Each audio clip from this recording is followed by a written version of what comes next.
പലപ്പോഴും പറഞ്ഞിട്ടുള്ളൂ, എനിക്ക് 3 കുട്ടികൾ, ഏറ്റവും ഇളയ കുട്ടി ഇതായിരിക്കും. എനിക്ക് തോന്നുന്നു മോൾക്ക് കുറച്ചും കൂടെ പക്വത കൂടുതലാന്ന് തോന്നുന്നു അമ്മയെക്കാളും. എനിക്ക് പല ഇന്റർവ്യൂസിലും ദിവ്യ പറഞ്ഞിട്ടുണ്ട്. കാര്യം ഈ ഒരു വെൺചേട്ടൻ്റെ ഈ ഒരു പ്രപ്പോസൽ വന്ന സമയത്ത് മോളാണ് കുറച്ച് കൂടുതൽ അമ്മേനെ സപ്പോർട്ട് ചെയ്ത്. ആ സമയത്ത് എനിക്ക് ഞാൻ എന്തുണ്ടെങ്കിലും അവരുടെ അടുത്താണ് ഷെയർ ചെയ്യുന്നത്. അവരോട് ഈ അമ്മ എന്നതൊക്കെ എനിക്ക് സ്വന്തമായിട്ട് ഒന്നും അറിയില്ല, ഒരഭിപ്രായവും ഇല്ലാത്ത ഒരാളാണ് ഞാൻ.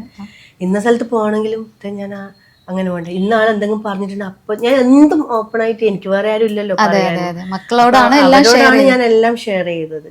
എനിക്ക് സ്വന്തമായിട്ടൊരു അഭിപ്രായം ഇല്ല. പിന്നെ ഇപ്പം കല്യാണം കഴിഞ്ഞു എന്ന് വിചാരിച്ചിട്ടും നമ്മൾ അവരെ മാറ്റി നിർത്തും, അവരെ വിട്ടിട്ടൊരു ലൈഫിലേക്കോ ഇതുവരെ വന്നിട്ടില്ല, ഈ നിമിഷം വരെ വന്നിട്ടില്ല. അത് തന്നെയാണ് ലോകം. അങ്ങനെ വേണം, അതാണല്ലോ, അതാണ്. എത്രയോ പേര് പറഞ്ഞിട്ടുമുണ്ട്. ഇപ്പൊ നമുക്ക് രണ്ടാൾക്കും ഒന്നിച്ച് കുറെ ദിവസങ്ങൾ മാറി നിൽക്കേണ്ട ഒരവസ്ഥകളൊന്നും ഇല്ല, സാഹചര്യം ഇല്ല. ഏട്ടൻ്റെതായ ബിസി കാര്യങ്ങളായിട്ട് അങ്ങനെ പോകുന്നു. ഞാൻ മക്കള് കാര്യങ്ങൾ പറഞ്ഞിട്ട് അങ്ങനെ. അപ്പൊ അവരെ വിട്ട് ഞാനൊരു ലൈഫ് ഇല്ല, എനിക്കില്ല. അല്ല ഇനി പറയും വലുതാവുമ്പോൾ മക്കളെ കൂടെ ഉണ്ടാവില്ല എന്നൊക്കെ പറയും, ശരി. പക്ഷെ എന്നാലും ഞാനൊരു അമ്മ എന്നുള്ള നിലയ്ക്ക് അവരെ വിട്ട് ഒരിക്കലും എനിക്കൊരു ലൈഫ് എടുക്കാൻ പറ്റില്ല.